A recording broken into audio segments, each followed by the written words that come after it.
el doctor Miguel Ángel, que bueno, ya lo presenté. Él es gerente de calidad en GD Technologies, médico genetista también, y que para mí es un honor que nos acompañe en este curso. Miguel Ángel va a hablar de epigenética, que bueno, es un tema que últimamente ha generado mucha trascendencia y que en muchos casos, pues bueno, otras especialidades, nutrición, medicina deportiva, han estado haciendo incidencias en la modificación del ambiente, ¿no? Inclusive hay ya corrientes no médicas que hablan de vibraciones y ciertos temas para modificar los genes, y que bueno, yo creo que Miguel nos va a decir mucho sobre qué tendencias sí debemos hacer caso y qué tendencias realmente no tienen un fundamento científico.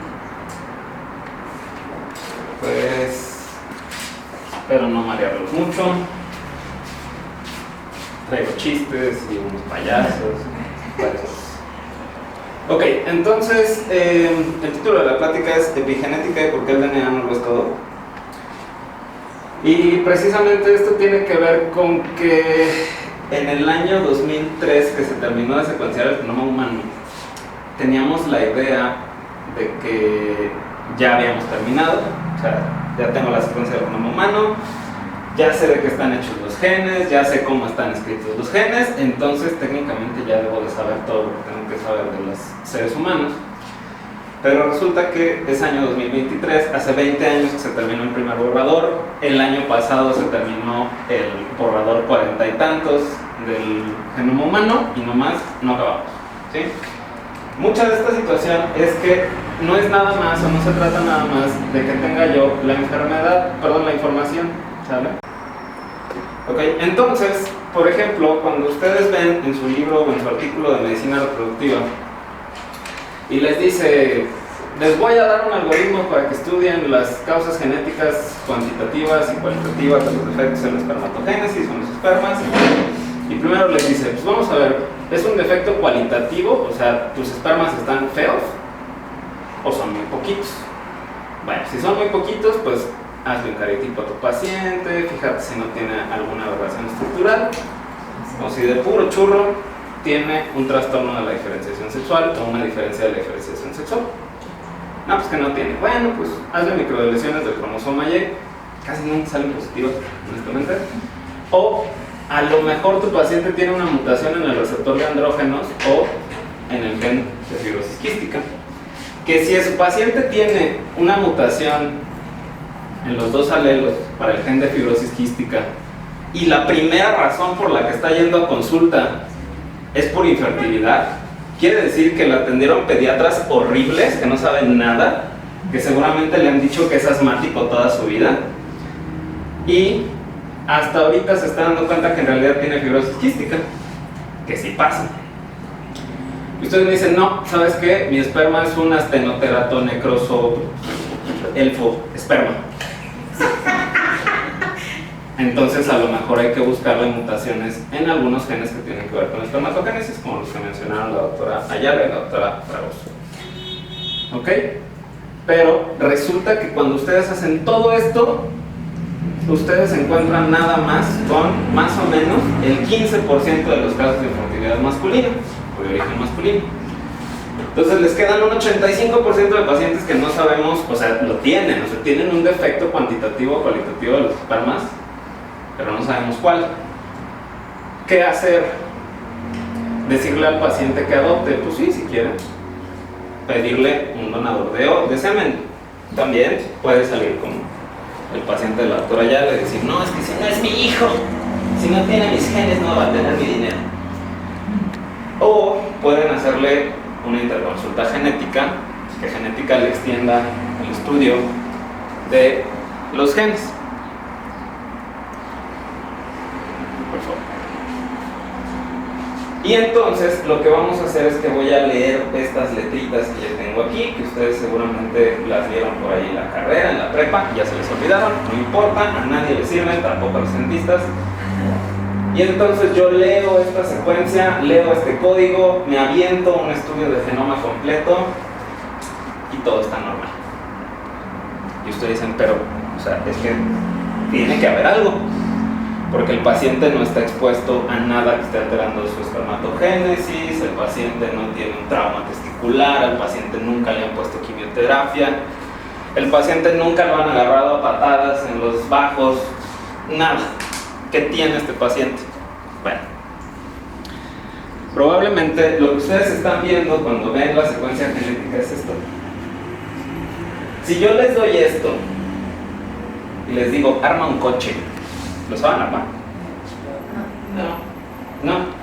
Cuando ustedes ven la secuencia de nucleótidos así pelona, están viendo esto. O sea, sí están viendo lo que compone al carro, claro que sí, pero no lo están viendo armado.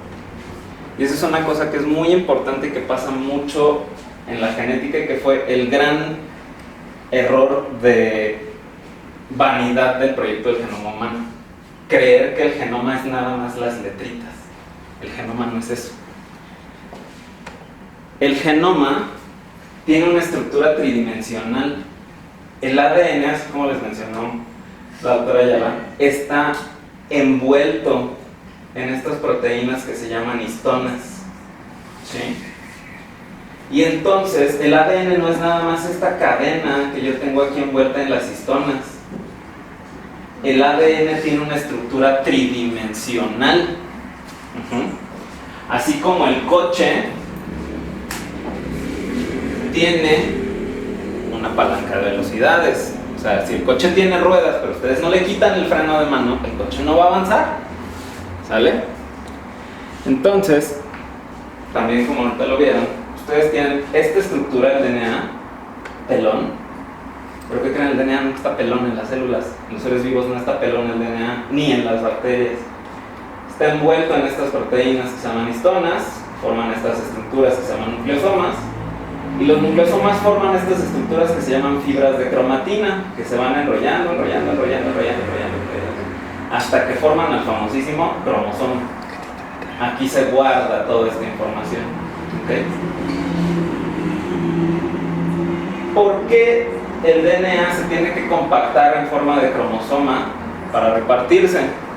Por la misma razón que cuando ustedes se cambian de casa, se mudan en cajas, no se van llevando una cosita cada viaje, ¿sí? Sino que lo meten todo en una caja, porque van a llevar esta información a una célula nueva. Y la manera de asegurarme de que esta información vaya completa es compactándolo.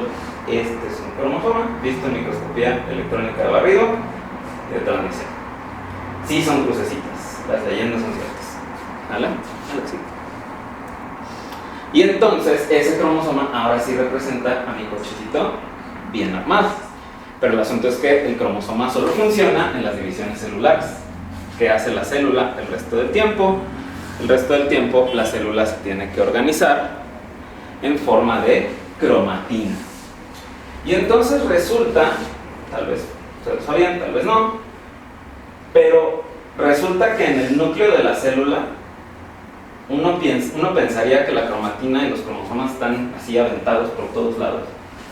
Y resulta que no, resulta que hay algo que se llama territorios cromosómicos. Y entonces en este núcleo celular hay un huequito específico para la secuencia del cromosoma 3. Y hay un huequito específico para el X, y hay un huequito específico para el Y, y hay un huequito específico para el 4, y así sustantivamente. ¿Sí? Esto explica por qué hay veces que hay cromosomas que intercambian información con mayor frecuencia que otros, porque son vecinos. ¿Sí? ¿A quién le veo más la jeta en mi edificio? A mi vecino. ¿Con quién es más probable que se queje del ruido que hago? Mi vecino de arriba. ¿Sale? Entonces, estos cromosomas que son vecinos tienen una mayor probabilidad de intercambiar información. Por eso, por ejemplo, en las leucemias hay traslocaciones recurrentes que pasan y pasan y pasan. Y entonces resulta que se forman estas estructuras, que esto es una cosa ya jaladísima, que no me voy a meter porque ni yo la entiendo bien, que se llaman dominios topológicos de la cromatina. ¿Sí? ¿Qué quiere decir esto? La cromatina, así como cuando ustedes van a hacer una calle y la van a pavimentar, ¿quién es el primero que tiene que llegar? El topógrafo. Tiene que decir, no, pues sí está empinada, sí hay que poner así el asfalto. Los dominios topológicos de la cromatina me dicen cómo está tridimensionalmente esa cromatina y si la puedo leer o no la puedo leer, ¿sí?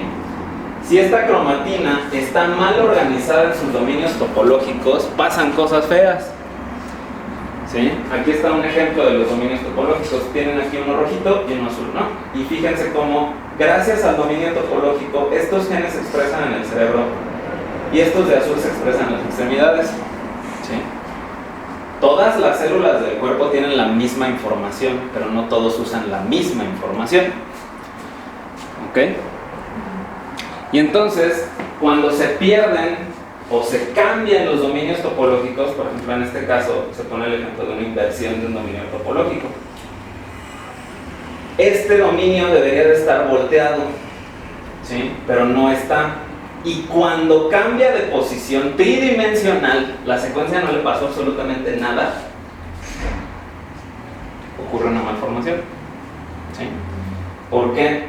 Porque no nada más es que yo tenga lo que quiero leer, es que sepa leerlo, ¿sí?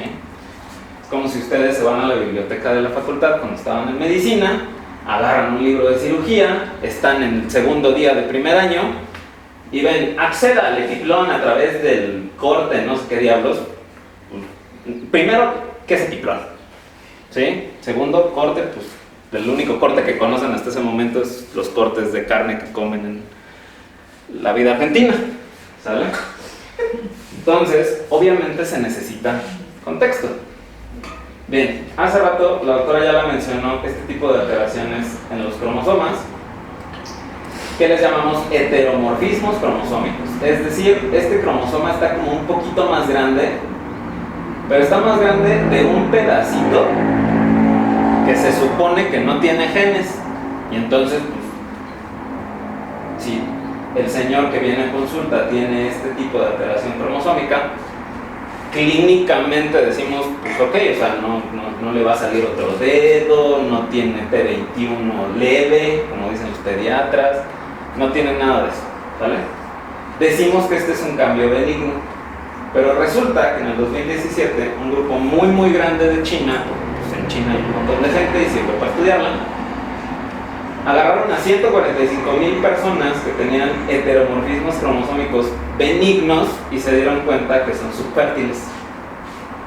¿Qué quiere decir eso? Que esta cantidad incrementada de cromatina va a afectar cómo se forman los gametos, ¿sí? Y entonces, por lo mismo consiguiente, esto tiene que ver con la estructura tridimensional de la cromatina, no con la información que contiene, ¿sí? A ver, ustedes hagan una nota en un teclado que no tiene la E ni la S, no creo que les vaya a salir tan fácil. ¿Ok? Bien, entonces, ¿qué es la epigenética? La epigenética se refiere a cambios heredables.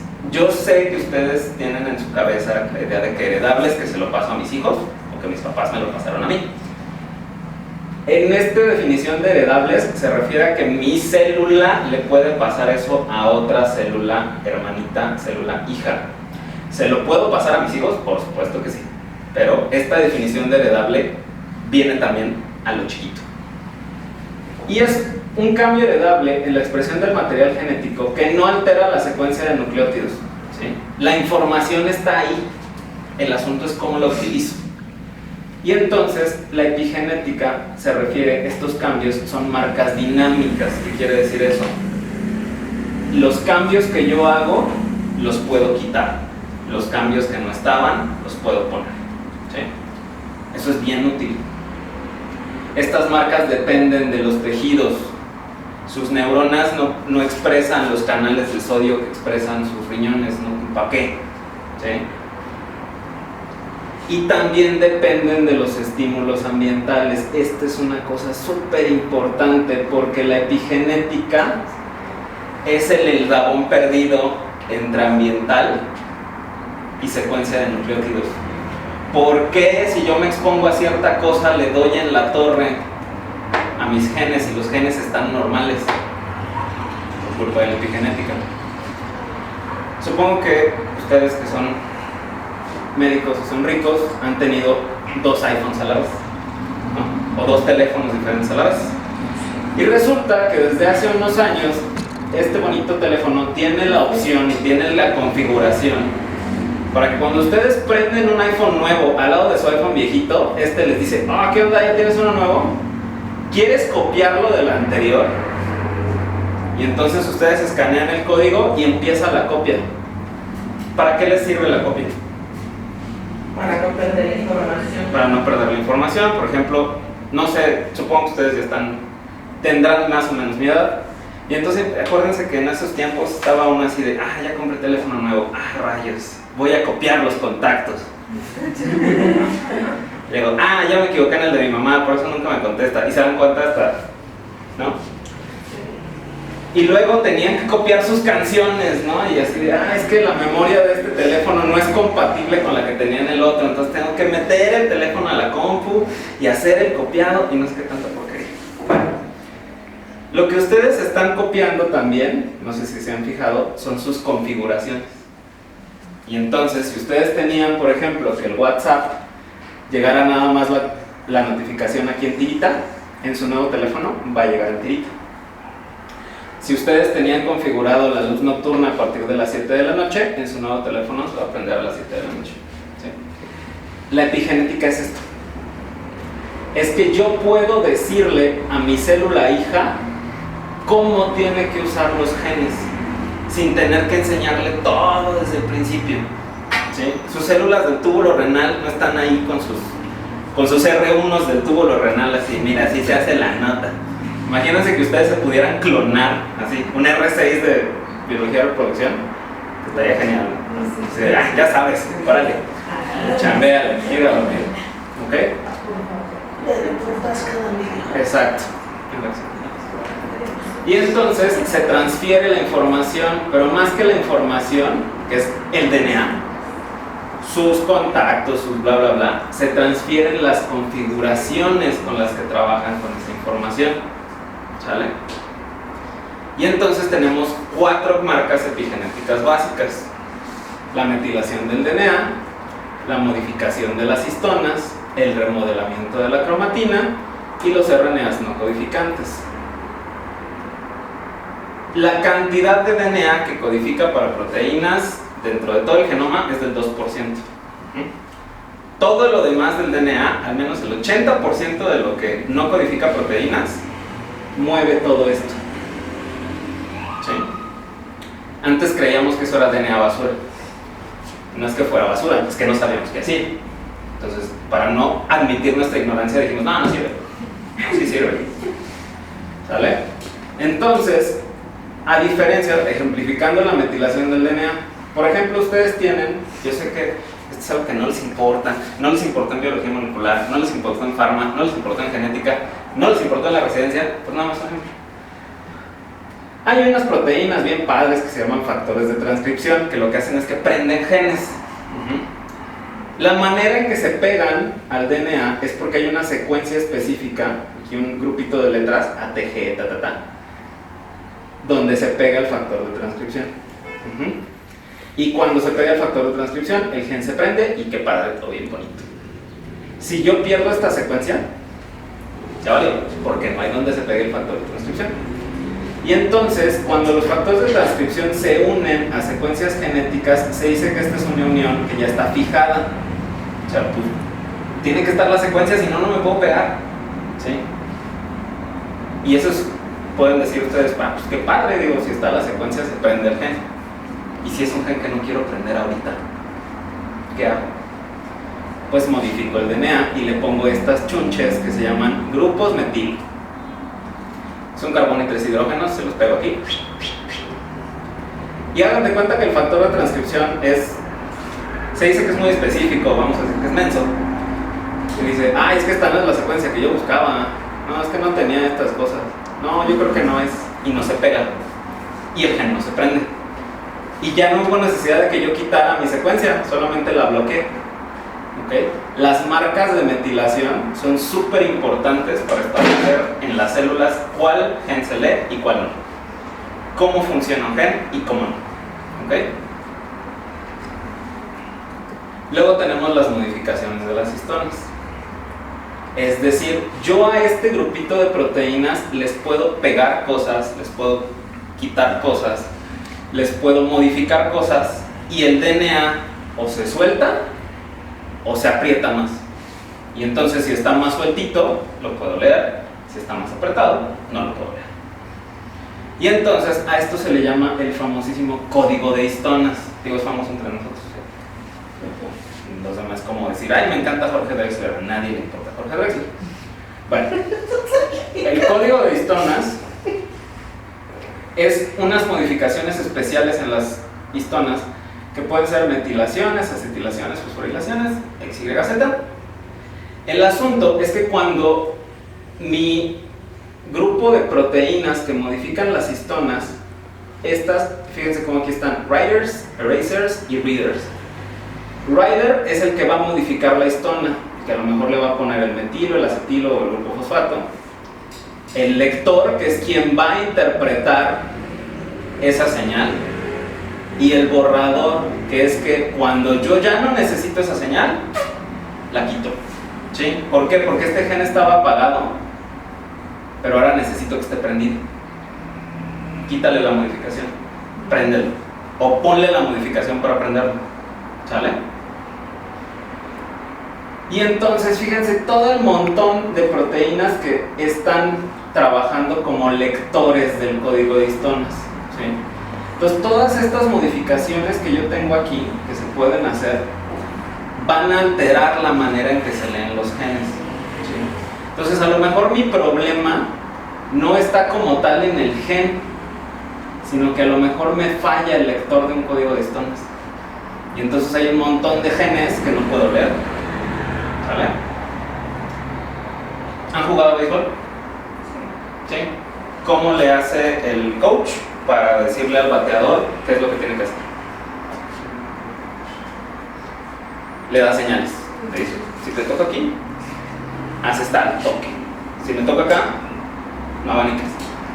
Y entonces, el jugador de béisbol interpreta las señales, así como los lectores del código de histonas interpretan el código de histonas. Siéntate. Simpson, encuentras por Están así como ven.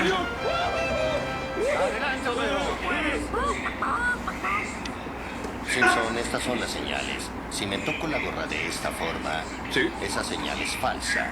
Ajá. Pero se hace real si me sacudo las manos así. Sí. Si quiero un toque, toco la hebilla del cinturón, no una ni dos, sino Entonces, tres tomeros veces. tratando de leer el código de histonas, así como ustedes.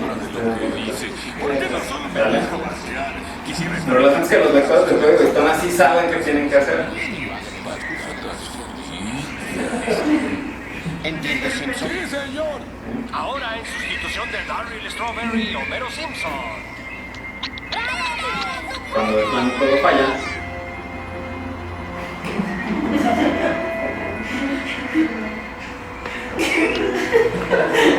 tenemos expreso. ¿Vale? Ok, entonces gracias al código de histonas yo tengo dos clases de cromatina. La cromatina que está súper condensada, como esta de aquí, se llama heterocromatina, y la cromatina que está más suelta, que es la eucromatina. ¿Sí? Entonces, donde está la eucromatina, los ejecutores del código de histonas me permiten leer los genes. Donde la cromatina está muy condensada, los ejecutores del código de histonas me están impidiendo leer esos genes. ¿Sí? También lo que puedo hacer es, ¿sabes qué? Me es muy complicado modificar las histonas para que suelten la cadena de DNA que quiero. ¿Sabes qué? Mándalas a la fregada. A esto se le llama modificación de la cromatina. Con moléculas de ATP lo que hago es que hagan de cuenta, quito las histonas que me están estorbando y ahora sí la cromatina se remodela y me permite leer estas secuencias que a mí me importan. Y entonces están así como mero, por eso tapas la tele, y entonces ¿qué hace? Pues está tratando de quitarse el obstáculo para ver la tele. ¿Ok? Bien, no me metí a la RNA porque la RNA es una cosa horrenda. Ok, las marcas epigenéticas Ahorita ustedes en este momento las tienen perfectamente bien hechecitas, las marcas epigenéticas de su cerebro están donde deben de estar, las del riñón están donde deben de estar, bla, bla. Y en las células germinales primordiales, cuando ustedes eran un pequeño embrión, perdieron ustedes la gran mayoría de sus marcas epigenéticas. A eso se le llama borrado del epigenoma. El borrado del epigenoma es bien importante porque el borrado del epigenoma, imagínense que es como si ustedes se borraran todos los traumas de la infancia y llegaran a la edad adulta así, prístinos de su cerebrito. ¿Sale? Sin embargo, conforme ustedes van fabricando nuevas células germinales, van recuperando las marcas epigenéticas. Entonces, los espermatozoides y los ósitos tienen marcas epigenéticas parentales, ¿sí? El espermatozoide que nosotros como varones aportamos al nuevo cigoto tiene marcas específicas, y el ósito tiene marcas específicas que tienen que ver con cómo se va a formar la placenta, cómo se va a desarrollar la masa celular interna, cómo va a salir el trofectodermo y todas esas porquerías. ¿Sale? Bien. Se pierden las marcas epigenéticas cuando se forma nuestro cigoto, y otra vez durante los primeros momentos de la etapa del blastocisto recupero las marcas epigenéticas justo antes de la gastrulación. ¿Okay? Entonces, en este momento que yo estoy aquí, las marcas epigenéticas están casi borradas, no completamente. ¿Sale? Y fíjense qué dice aquí: vitrificación. Cuando se vitrifica un embrión, el embrión está en un proceso bien delicado de perder las marcas epigenéticas. Y cuando se transfiere, está en un proceso muy delicado de recuperar las marcas epigenéticas. Y entonces, lo que se teoriza hoy en día es que quizá una de las razones por las que estos embriones no la hacen es porque sus marcas epigenéticas son interrumpidas en el proceso de reproducción asistida. Y eso no tiene nada que ver con la secuencia genética, no tiene nada que ver con los cromosomas, y entonces por eso hay personas o parejas que tienen 50 embriones euploides y ninguno pega. Tal vez la causa está aquí. ¿Okay?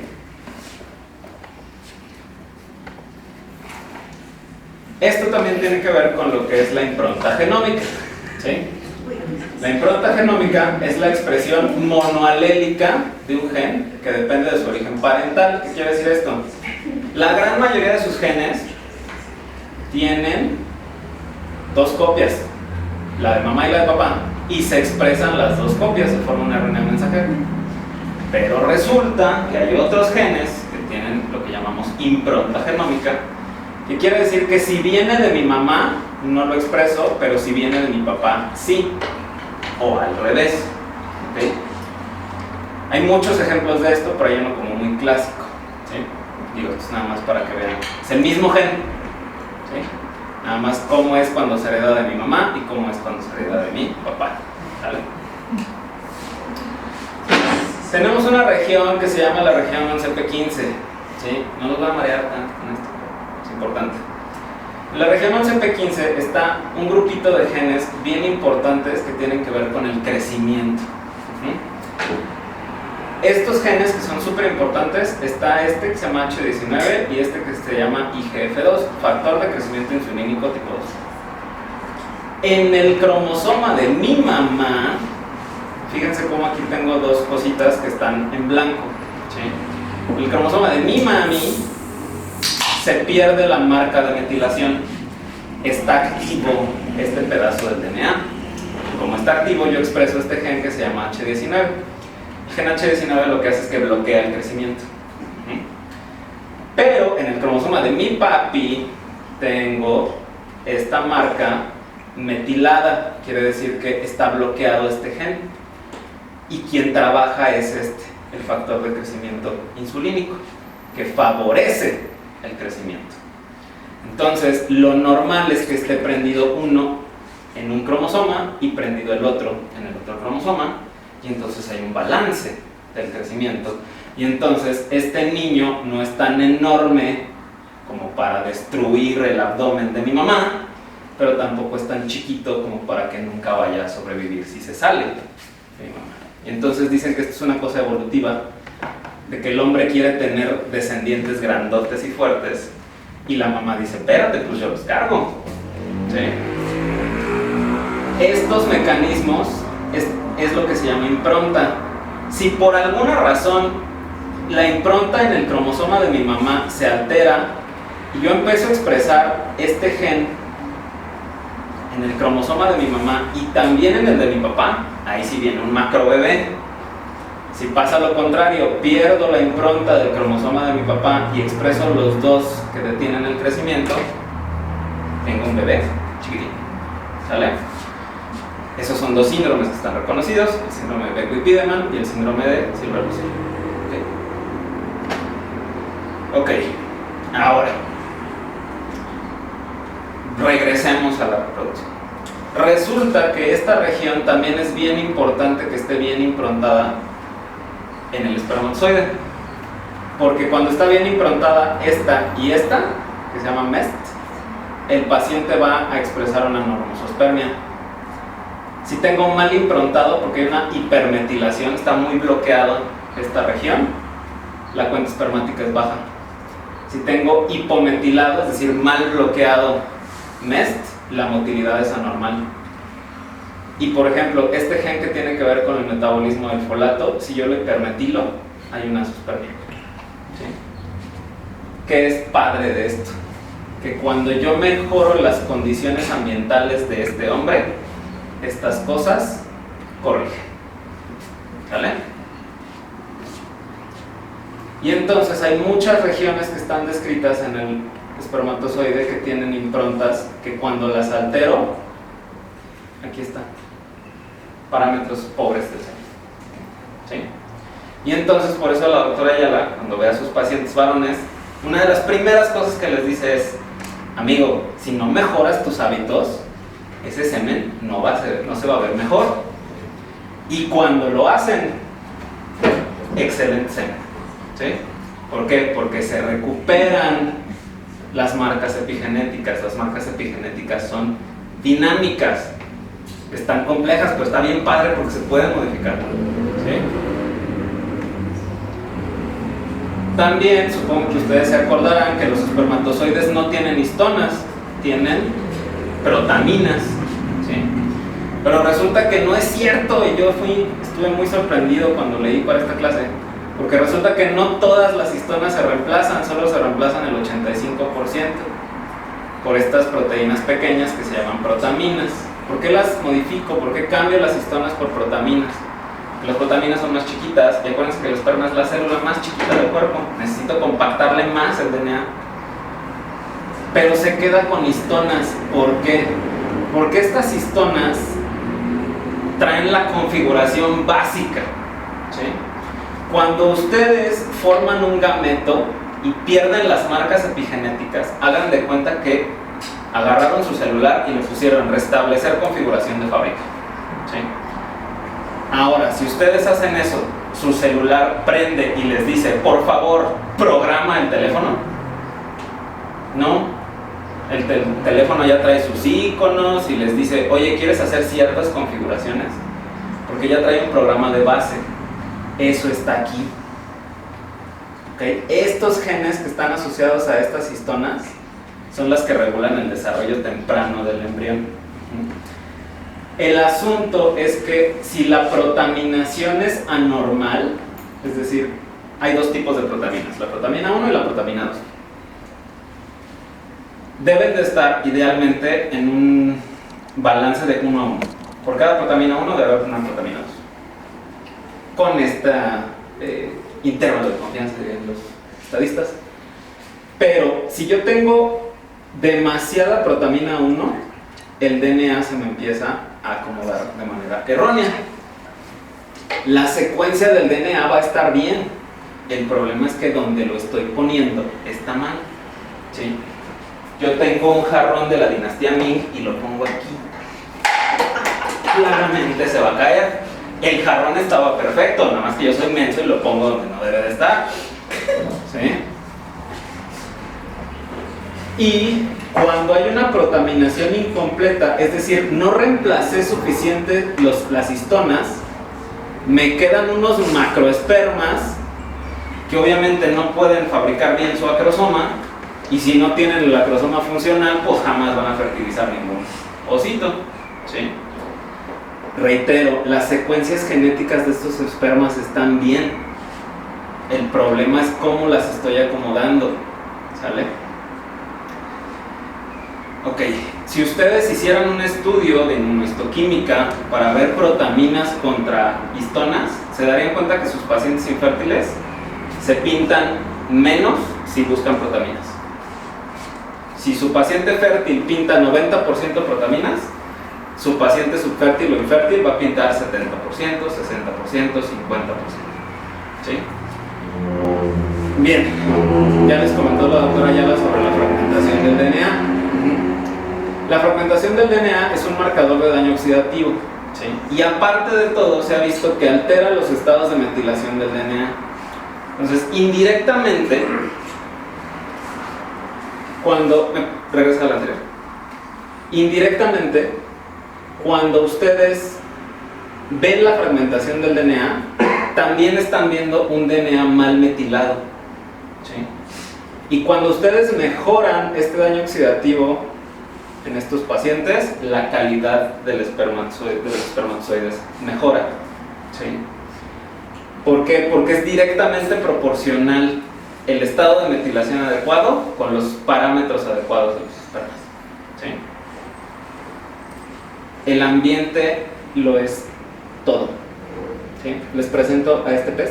Es un pez mexicano que se llama pez tetra. Este es su nombre científico. ¿Qué le falta a mi compañerito aquí? No. Color. Y ustedes dirán, pues este es un pez enfermo. No. Es un pez normal, nada más que este pez se desarrolló en una cueva donde no llega luz. Y entonces dice, ¿yo para qué quiero un órgano receptor de luz si voy a vivir toda mi vida en un lugar donde la luz no llega? No necesito el ojo. Y entonces apaga uno de los genes que tiene que ver con que llegue circulación al ojo. Ya se ahorró hacer un órgano estúpidamente complejo. Se ahorra energía.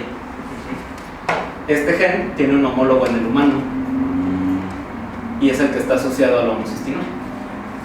Entonces, lo que suponemos es que, o lo que suponen los investigadores, yo nomás leí lo que ellos dijeron. Lo que ellos suponen es que probablemente en ciertos estados de metilación anormales convenga tratar a los pacientes como si tuvieran una homocistinuria. Y por ejemplo se ha visto que en ciertos genes, cuando están hipermetilados, si yo les doy betaína, que es algo que se les da a los pacientes con homocistinuria, mejora el estado de metilación. Entonces pues se aprende de todo. Ok, ahora regresando al ambiente. ¿Tienen pacientes con síndrome ovario poliquístico? Sus pacientes tienen hermanas con síndrome ovario poliquístico, tienen mamás con síndrome ovario poliquístico.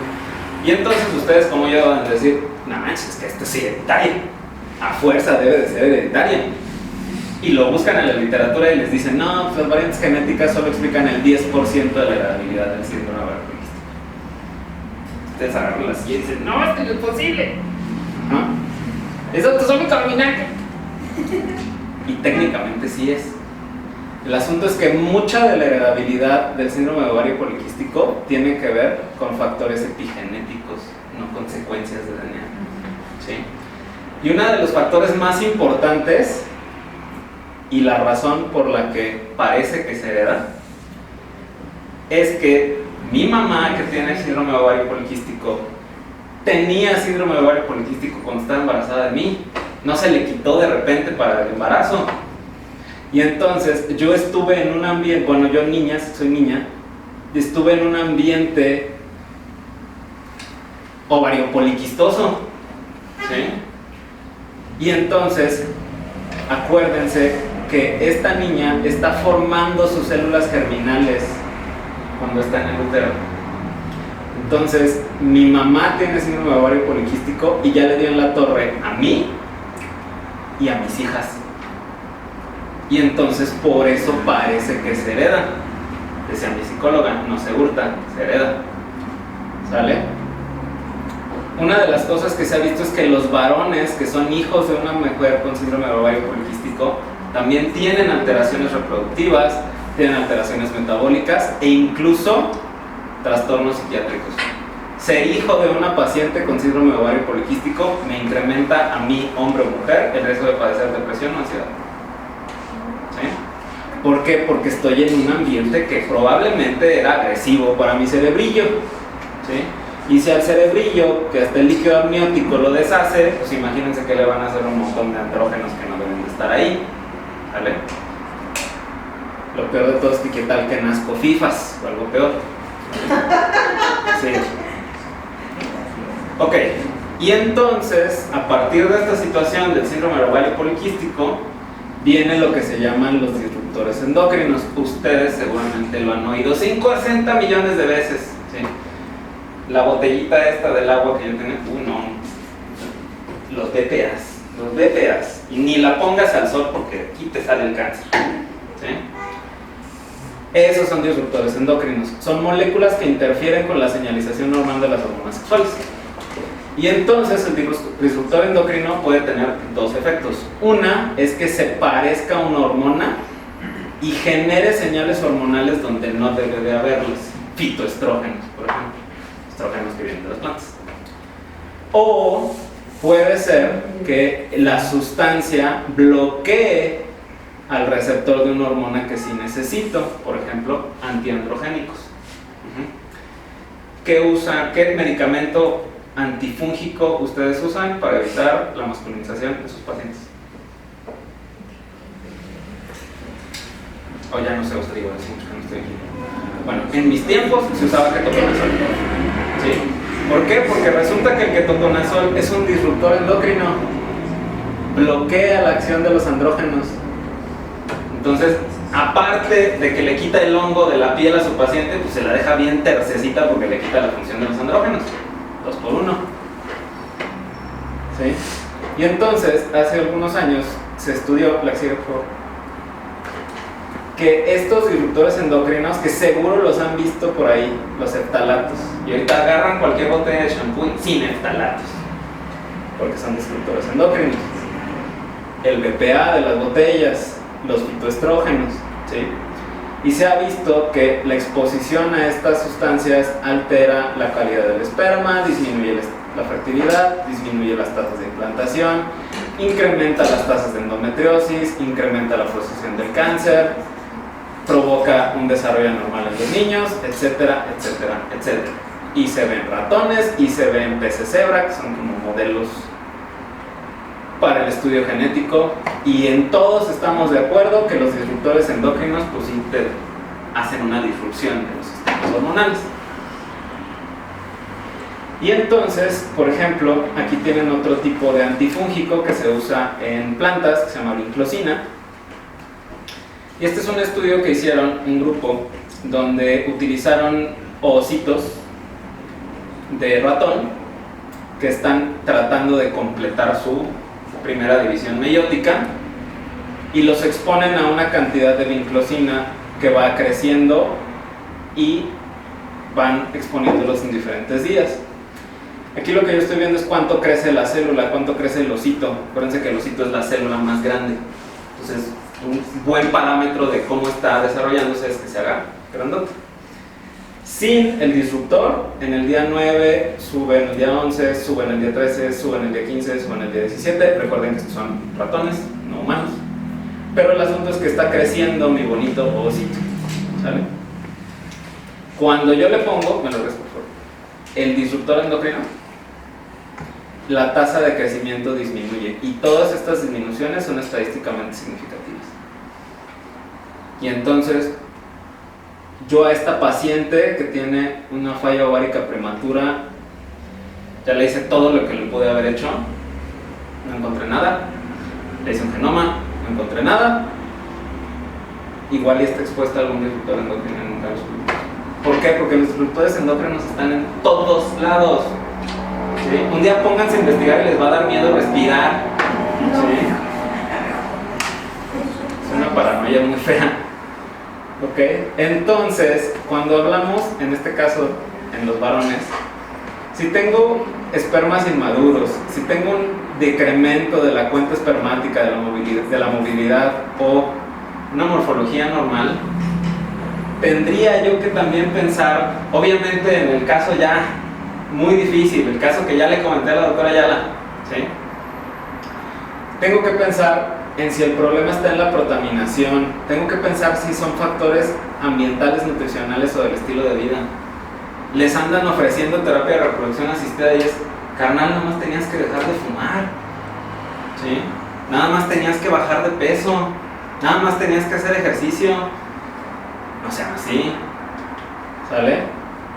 Mutaciones en genes que tienen que ver con los niveles de metilación y ya, digo, ya, cuando ya nada, no podemos encontrar nada, me voy a las ciencias oscuras del RNA.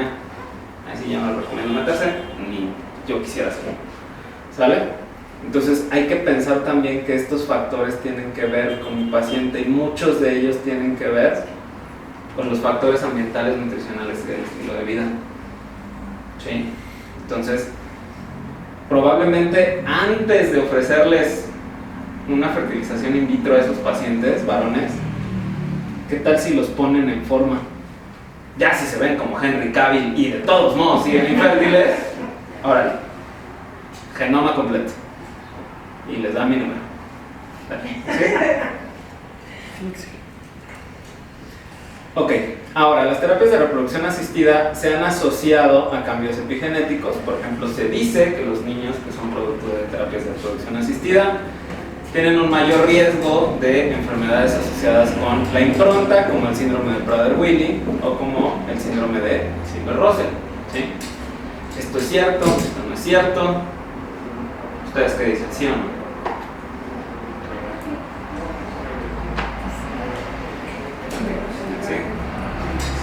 Pues resulta que la evidencia es controversial, ¿sí?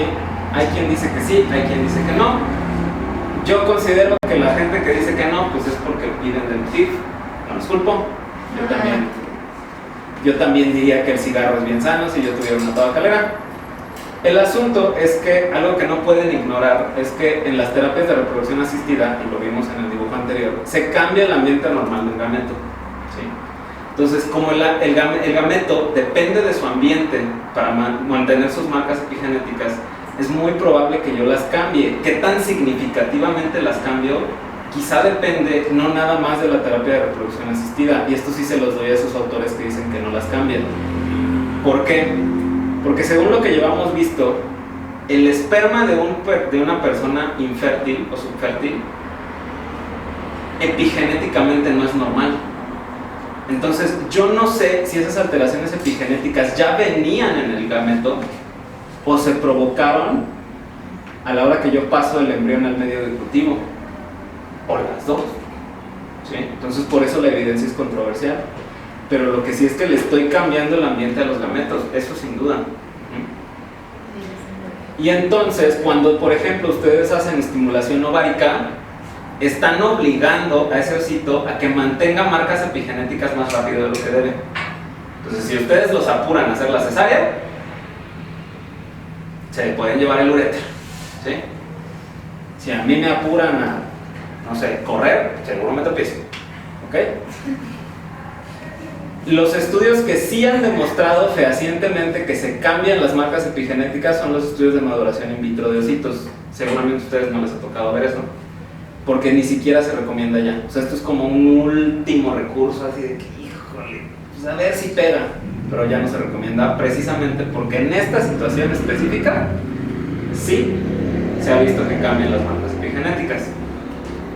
Y lo que mencionaba hace rato la doctora Ayala, en el ICSI hay quien transfiere espermatozoides con anormalidades estructurales y muy probablemente tienen marcas epigenéticas anormales. Y hay quien se avienta no nada más espermatozoides, lo hace con espermátides. Y probablemente estas espermátides tienen marcas epigenéticas anormales. Y entonces, ¿de dónde viene el problema? ¿Del gameto o de la técnica? Tal vez de las dos. Tal vez en algunos casos viene de la técnica, tal vez en algunos casos viene del gameto. ¿Sí? Bien, ahora, aquí tenemos un ejemplo de lo que se llama herencia transgeneracional. Es una cosa que es muy interesante. Y ya es lo último. Si hace 10 años, 12 años más o menos, un grupo en Canadá estableció la idea de que hay ciertos comportamientos que se heredan. Y entonces lo que hicieron fue que agarraron a unos ratoncitos y los expusieron, bueno, aquí es otro ejemplo, pero los expusieron a la orina del gato. La orina del gato tiene una sustancia muy específica que le da ese olor tan penetrante que es la cetoacetona. Y entonces lo que vieron es que en los ratones, cuando ya lo sacrificaron y vieron el cerebro, vieron que las neuronas que tienen que ver con la amígdala y el miedo y esas cosas se ramificaron mucho más. Entonces tenían súper buenas conexiones para detectar la orina del gato, porque ¿qué quiere decir? Que es el peligro. ¿Sí? Y resulta que los hijos de esos ratones, sin haber visto jamás al gato, en cuanto yo los expongo a una gota de cetoacetona, empiezan una respuesta de lucha o huida. Sacrifican a los hijos y ven que sus neuronas de la amígdala están igualitas que las del ratón condicionado. Entonces heredaron un comportamiento. Esto se refiere a la herencia epigenética transgeneracional. ¿Sale? Y entonces este es el ejemplo de síndrome ovario poliquístico. Si yo estoy en un ambiente androgénico, reitero, y lo que yo tengo son niñas, estoy exponiendo a esta niña y estoy exponiendo a sus hijas. ¿Sí? Y entonces, por eso pareciera, en el caso del SOP, que es una enfermedad autosómica dominante. ¿Sí? Porque sí, va de generación en generación, ¿sale? Pero, por así decirlo, lo que yo le estoy heredando a mis hijas es ese ambiente hiperandrogénico. Entonces, el ambiente hiperandrogénico de mi mamá lo voy a reproducir yo también, porque mis marcas epigenéticas están destinadas a un ambiente hiperandrogénico. ¿Sale? Entonces, por eso decimos que el DNA ya no lo es todo. ¿Okay? Sí. Y entonces, ahora tenemos que combinar el trabajo de la bioinformática, de la tecnología, de la biología molecular, nosotros de nuestro lado, para que ustedes con sus pacientes también puedan desarrollar una mejor estrategia de tratamiento, ya tomando en cuenta factores que van más allá de los genes, factores que van más allá del ambiente y el punto donde se unen esas dos cosas. ¿Vale? Gracias.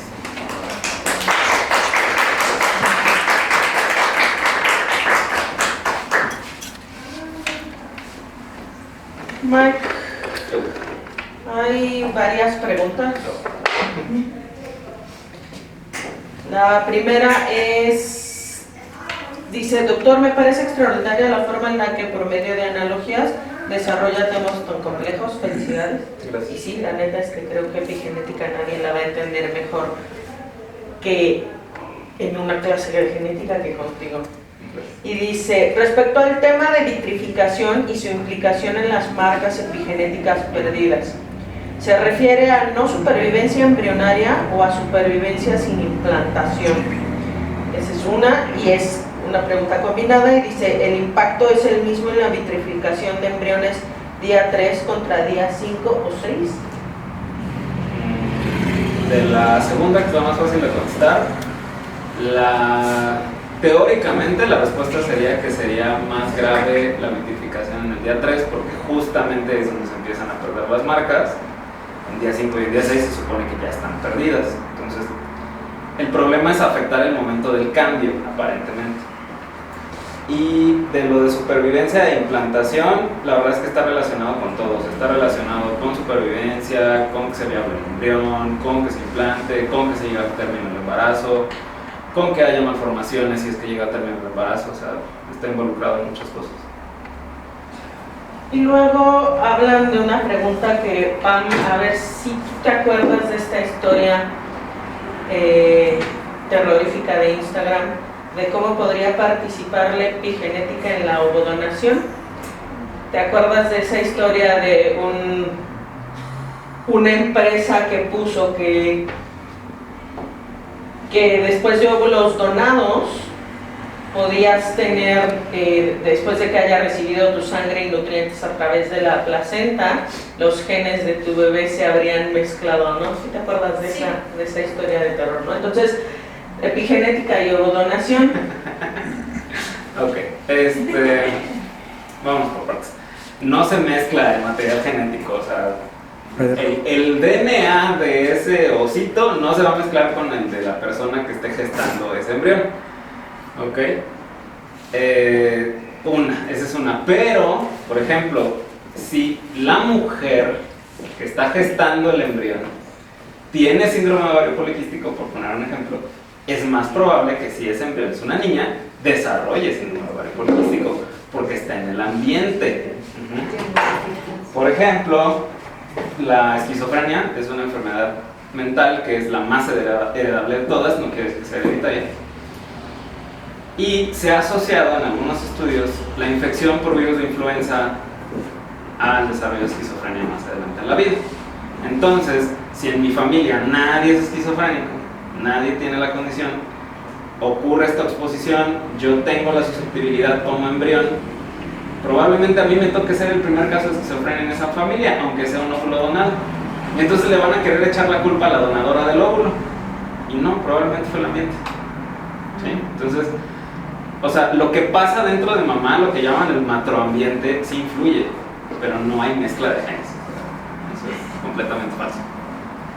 Hay una pregunta más, dice, bueno, felicidades por la presentación, difiero con el comentario de que las microlesiones del cromosoma Y nunca salen positivas, aunque sea en una pequeña proporción, pero para aquel paciente que las tiene es vital su identificación. Sí que sí. Yo hablo de la experiencia que tenemos en el laboratorio, nos han mandado poquitas y casi nunca han salido, pero sí.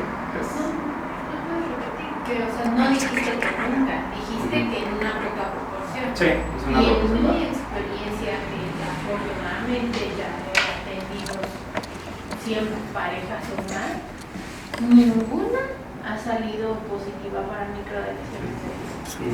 ¿Qué tipo de parejas ven? O sea, puro factor masculino o sea, yo en lo personal, más o menos para la son parejas que van a planear el embarazo, nada más porque, o sea, yo tengo la labor de planear el embarazo, o porque ya tienen antecedentes de no haber logrado embarazo, o sea, de infertilidad, y en esos en los que se les tiene que hacer el abordaje, ninguno ha salido.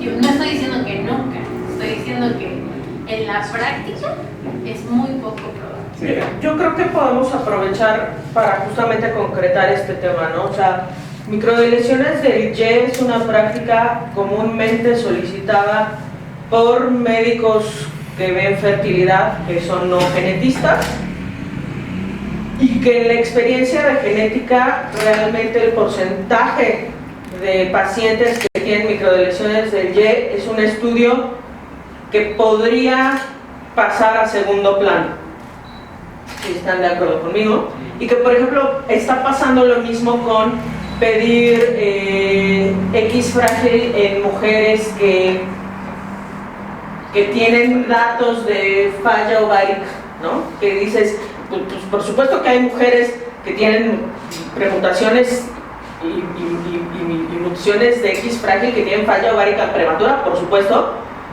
pero en el grueso de la población de mujeres que tienen falla ovárica prematura, pues realmente las que tienen X frágil o premutaciones de X frágil son muy pocas, ¿no? Entonces se pudieran hacer estudios y que la idea del curso es esta, hacer más eficientes los estudios que tienen disponibles en el laboratorio de genética para los pacientes con infertilidad de lo que tenemos, ¿no? Yo creo que fertilidad es uno de los temas, o reproducción es uno de los temas que más pueden nutrirse con el apoyo de genética, y que está subutilizado el genetista en el tema de fertilidad, y que bueno, la idea es justamente hacer una estrategia de alianza, ¿no? De optimizar.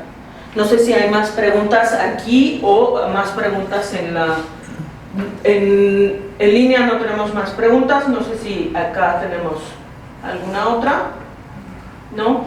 Bueno, para la siguiente vamos a revisar el tema de consanguinidad, que es muy importante, lo va a dar la doctora Pamela Ayala.